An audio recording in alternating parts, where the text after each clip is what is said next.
I went down the deepest, darkest rabbit hole ever trying to answer a question for a viewer, and I'm bringing you all with me, this time on Mailbag Monday. What's happening, everyone? Thanks for tuning in to Ham Radio Tube. My name is Mike. If you have amateur radio-related questions for me, shoot me an email, k8mrd@icloud.com. I would love to hear from you. Enough with the fluff. Let's get to it. This viewer had the audacity to write, I am a fan and love all your videos. Well, all of them, really? I don't even like all of them, but thank you. Your recent video on using random things outside as an antenna was terrific. Thank you. I'm assembling an end-fed half-wave and want to do 40, 20, 17, 15, and 10. Can you tell me the pros and cons of using your system to link the different wire lengths versus traps? I got the trap kit from QRP guys and was thinking about using them. Now's where the fun begins. So to bring everyone up to speed really quick, a trap is a tuned circuit. It's an inductor in parallel with a capacitor that you tune either above or below your target frequency. And what this trap does, so let's say we're adding a trap for 17 meters. We're going to have wire after that, and we're going to have wire before that. So what happens is if we're on 17 meters, the trap is basically going to present a high impedance at that frequency that we tuned it for and basically make the rest of the antenna after the trap look invisible to the radio so it works on our target frequency.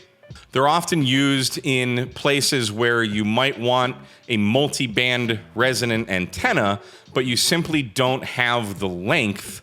So they're commonly used to make multi-band antennas shorter by adding inductance. So the antenna he is referencing is this right here. This is the KM4 CFT 49-to-1 QRP end-fed half-wave that I recently did or showed in a video where I was using my QMX for FT8. And in this video, I mentioned that I had remade this antenna. I took the wire off, hence that splice, and remade this into a linked end-fed half-wave, which I commonly do with all of my end-fed half-wave antennas. On this particular antenna, I wanted to add a link for 17 meters and also a link for 20 meters and 30 meters. Commonly, I will make a link for 17 meters and 20 meters, and when everything is plugged in, I have a 40-meter end-fed half-wave that does 40, 20, 15, and 10 naturally, but when I want to get on 17, I take this link right here and I unlink them, which requires me to get my butt off the picnic bench, walk over, and unlink these. Takes maybe 10 seconds. And the great thing about this, other than the transformer, all of this wire is just resonant on the frequencies that they're supposed to be resonant on. Now, why do I make a link for 20 meters if it's already resonant on 20 meters from 40 meters? Well, that's a great question. I'm glad you asked. I make a link for 20 meters because often I don't have room, or I just don't want to deploy all 66 feet of the 40-meter end-fed half-wave, so I can unlink the 20-meter link, take the wire, all the rest of the wire, this is the 40-meter stuff, get rid of it, and then I can hang this 20-meter end-fed from a mast or a tree or whatever I need to hang it from as a vertical or a slope or whatever. But now I only have 33 feet of wire, so I'll get 20 and 10, but because I still have that 17-meter link somewhere in here, if I want to get on 17, I can unlink the 17-meter link and be on 17 meters relatively quickly. And this is very easy to build. I will generally take my soldering iron, my solder, all the tools I need, crimpers, heat shrink stuff, everything out in the field with a battery box and an inverter so I can power my soldering iron. And I will make these out in the field in maybe an hour, hour and a half, something like that. And then you have a perfectly resonant antenna for all the bands, and you're done. And for me, it works perfectly. But this question got me wondering, what would a trap do? I know of traps. I've never made a trapped antenna, But what would happen specifically to the higher frequencies, and what would happen to the other harmonics by adding a or multiple traps to an otherwise already resonant multi-band antenna? So I started doing some research. As anyone I would think would do, would Google trapped end-fed half-wave. And I read probably every single article that I could find on them on both Google search and Yahoo search without really getting a straight answer. All of the articles I was reading were talking about making a trapped end-fed for 20, 30, and 40. No one ever mentioned the other bands that we would get on an end-fed. So let me show you the crazy amount of depth that I had to go through to not only understand what traps are and how they work, but how what you are asking will affect the otherwise resonant frequencies of a 49-to-1 end-fed half-wave. Let's go. So the first and simplest thought I had was to simply go to QRP Guy's website and take a look at these traps that they're selling with a difficulty level of green. So some of the parts to note: the T37-6 toroid core yellow, 268 picofarad 500 volt capacitors and 250 picofarad 500 volt capacitors are basically what make this thing work, okay? Now, down here under assembly, they've got some examples. So for a 20 meter trap, they're going to use this toroid. They're going to wrap it 25 times. They're going to put a 68 picofarad capacitor in parallel with it, and the theoretical inductance is 1.9 microhenries for 14 megahertz. And then down here for 30 meters, they're going to put 24 turns with a 150 picofarad capacitor and a theoretical inductance of 1.7 microhenries at 10 megahertz. So I said, okay, that's great. Well, what about the other bands? Because we're using a 40 meter end-fed half-wave. We want to put a trap in here to get 17 meters. There's no mention of other bands. So I'm scrolling down here, and they have these websites here for kind of how you can figure that out. So I went to this trap antenna design calculator here, and I compared these notes here. So we're looking at 10 megahertz. We have inductance of 3.2 microhenries and a capacitance of 79.6, which in no way correlates to what the QRP guys are showing. So I'm like, all right, there's got to be something that I'm missing here, because this ain't working, right? So then, after more Googling, I come across an article from QRPer.com, our good friend Thomas Witherspoon. And this article is referencing Whiskey 2 Alpha Echo Whiskey's trapped end-fed half-wave antenna tutorial. And in here he mentions he loves doing POTA. He's using an end-fed half-wave for 40, 20, 15, and 10, as a lot of us do. But he talks about the downsides. The first is the approximately 68 feet of wire. That's a lot of wire, and some places don't have that much room, like we talked about earlier, for a long antenna. Another downside is that it doesn't naturally support operation on the 30-meter band, which is why I added a 30-meter link to my end-fed half-wave for my QMX. He goes on to say he watched a video from Vince, VE6LK, who we'll come back to later. So I watched this video. This is the kit that he's making from Tim N7KOM, but again, 30 and 20. So their goal was to get 20, 30, and 40 and have a shorter overall antenna wire. But I also started noticing that all of these are for QRP power levels. We'll get back to that in a minute. Scrolling down, now we see W2AEW's videos on building and tuning traps, and I watched these, and they were very informative. Shows you how to actually check the tuning of the trap before you actually put it on the wire. You basically hook up an antenna analyzer, run a wire through the trap, and then back into the analyzer with a binding post. Really, really cool, very informative, very in-depth, and tells you everything you need. And then he goes on to show his setup and great success. Everything works. He made contacts, blah, blah, blah. And he's pleased with the antenna's performance. But that still didn't answer my questions about what happens when you put a trap on an already resonant 4-band antenna. So I started digging around some more, and I came across Soda Beams. They sell antenna traps as well, and they also have a 100-watt version. Because I'm thinking if we've got a bunch of traps on this wire, for QRP, that's fine because these toroids are kind of small, but what happens if we want to make, like, what if I wanted to do this to my Pactenna and run 100 watts through it? I would need different capacitors, I would need different toroids, possibly a different size magnet wire to handle that power. So what I found from Soda Beams, these downloadable instructions. And on these instructions, they talk about different tunings and different capacitor configurations. So for here, 18 megahertz, 100 picofarad capacitor. Okay, we need that. That's good. But now we're already different from what QRP guys is saying. So here they're saying, so if we want to make 17 meters for 18 megahertz, we would use a 50 picofarad capacitor with 17 turns on the toroid. Or for the 100-watt trap, we would use a 50 picofarad capacitor with only 14 turns. So this rabbit hole is getting deeper and deeper and deeper.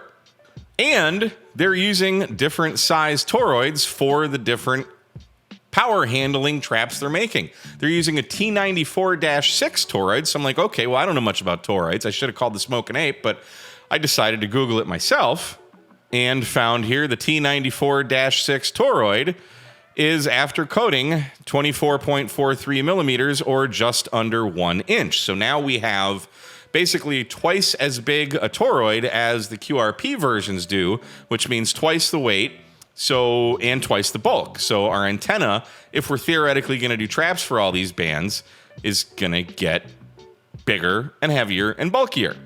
So now I'm thinking, okay, well, if we want to make an end-fed half-wave with a trap, how do we know what parts to actually use for power handling capabilities, what picofarad capacitor, what size and mix toroids, all this stuff? It just seemed like a big cluster. And then through more Googling, I come across our good friend Adam K6ARK, which I should have thought to do this in the beginning, but he has this video titled HF Antenna Micro Traps DIY Build. And this video is fascinating, and I instruct all of you to watch it. But starting at about the 2-minute 50 mark, all the way through about 6 or so minutes, 7 minutes, he talks about using a couple different websites to figure out what size toroid, how many turns, and how much capacitance you need, or what size capacitor you would need to figure this out. Now, he's just the kind of guy that has these things, okay? He's just got parts lying around. But he mentions here, he's referencing this website here, omnicalculator.com, and he's mentioning, hypothetically, let's make a trap for 14 megahertz. He doesn't know the inductance, but he has a capacitor of 39 picofarads. So he takes this information, goes to another website called Toroid Coil Winding Calculator, and he plugs in the information that he got from the other website, and you'll scroll down, and based off of the parameters that he put in from the other website, he can say, okay, well, he wants 3.314 microhenries of inductance, which is going to require 29 turns of the toroid with a T37-2 red toroid at 10 megahertz. Or 14 megahertz, rather. So I said, okay, that's cool in the gang. Now we can know if I have this toroid and this capacitor, by using those two websites, I can calculate the number of turns that I need to allow the frequencies to pass or be blocked by the trap, and we can effectively make a trapped antenna for whatever frequency we want. Great. Still doesn't answer my question, though. So I then followed the links that Adam has linked to the websites that he was using and went to this resonant frequency calculator from omnicalculator.com. And I plugged in the 68 picofarads capacitor that we would have from the QRP labs and the frequency, which would give us an inductance of 1.1497 microhenries. Then I wanted to take that information and plug it into the toroid coil winding calculator, but it's now offline and I've hit a brick wall. So now I'm like, what do I do? How do I find an answer? What do we do to make a trapped end fed work? And what does adding a trap do to the overall length of the antenna? Because I'm worried about if I put a 17 meter trap in, what's going to happen to 10 meters? Because we're adding inductance. Everything after that trap, all the wires are going to be shorter now because we're adding inductance. Think of adding like a Wolf River coils in the middle of the wire. That's what we're doing. We're adding inductance and we're shortening the wire. That's how you can make 40 meters work on a 6-foot whip, okay? So, and here's the great thing about ham radio. How many of you all watching know people around the world that you would call friends that you've never met in person? Myself included. And I would call Vince, VE6LK, a friend. So I emailed him. And here it is. I go on to kind of give him the question, tell him I saw his video, but no one seems to be talking about resonant harmonics. They're all talking about adding a trap for 20 and 30. I mentioned, I understand what the circuit is doing, but what is it doing to the other harmonics we would usually have by using a simple 40-meter end-fed half wave? In his question, if you add a trap for 17 meters, would that throw off resonance on 10 meters due to the inductance and the antenna being physically shorter? Are we losing those harmonics of an otherwise resonant multi-band antenna by adding traps? Would we then need a trap for every frequency we want the antenna to be resonant on? And if you want to read the rest of this, just pause the video and the rest of us will go on. So Vince emails me back and basically says it's a great question for Alan, Whiskey 2 Alpha Echo Whiskey, who we looked at his video earlier, understands this stuff much better than he does. But he also goes on to say, I dare say that there aren't much in the way of harmonic ability, as the harmonic is, as I understand it, dependent on the length of the wire for it to resonate, given frequency and then the harmonic. If the 40-meter wire is long enough, you'll get 15, but if the wire is cut or trapped, I can't imagine it would do much, if anything. But because by this point I had spent probably 5 hours researching this, my brain was a little frazzled and I didn't really understand what he was saying because he speaks Canadian English and I had to translate that to American English. So I wanted to clarify, if I'm understanding you right, you're saying this won't work.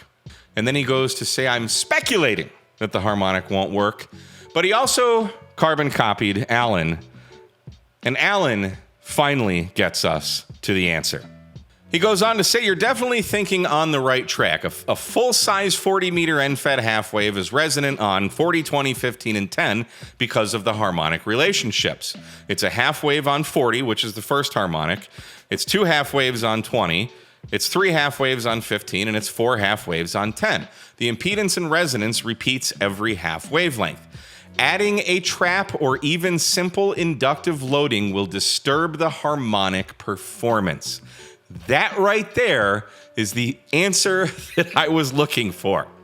So basically, if you add a trap for 17, it's going to screw up 10 meters, so you won't get 10 meters, but it will affect 20 and 40, making those wires shorter. He goes on to say inductive loading of an antenna is designed to physically shorten the antenna and can be used to make a multi-band antenna. I have a PAR end-feds that is resonant on 40, 20, 10, which is only 41 feet long and uses a single inductive loading coil. The wire for the onto the loading coil is roughly a 20-meter end-fed half wave, but not exactly, because the inductive load at the end of the segment does affect the 20 and 10-meter bands too. A trap is designed to prevent a very high impedance at the trap frequency to make the wire following the trap invisible or irrelevant when operating at or near the trap's resonant frequency. The trap then looks inductive at frequencies below the trap resonance, so will have effects like the loading coil, and will look capacitive at frequencies above the trap's resonant frequency, less of an effect at the higher frequencies. It may be possible to design a single end-fed wire that will exhibit resonance, or at least a decent SWR, on 40, 30, 20, 17, 15, 12, and 10, with a combination of loading and or traps, but I bet it would be quite finicky to design and make work well. At the end of the day, probably the most efficient way to have one antenna that will work a number of the HF bands efficiently is to use a dipole, as long as practical, fed with twin lead using a nice transmatch. The twin lead ensures the feed line losses will be low when the SWR on the line is high, and the transmatch will ensure full power is delivered from the transmitter to the antenna. Alan, ARRL Life member, technical coordinator for the North New Jersey section. So finally, we have our answer. So what's the takeaway from this? Adding traps is a really cool thing to do if you have limited space and want a multi-band antenna. The cool thing about it is it just works. The traps will block frequencies or they'll allow them to pass depending on the frequency. It's voodoo, okay? Like, I get it, but I don't get it. Whereas the linked end-fed half wave doesn't involve any inductance, nothing. It's just a full resonant half wave of the frequency that you're targeting. And it's very easy to get your butt off the chair and go change those links. But the idea of a trapped end-fed is intriguing because you can have a multi-band antenna that is resonant. You don't have to do anything. You don't have to get up. You don't have to unlink anything.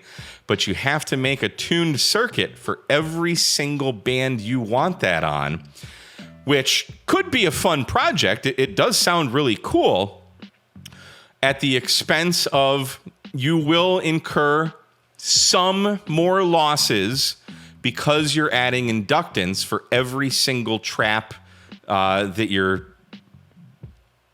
trapping, and you're adding physical bulk and weight to the antenna. Not much, but some, depending on all of the traps that you're putting on.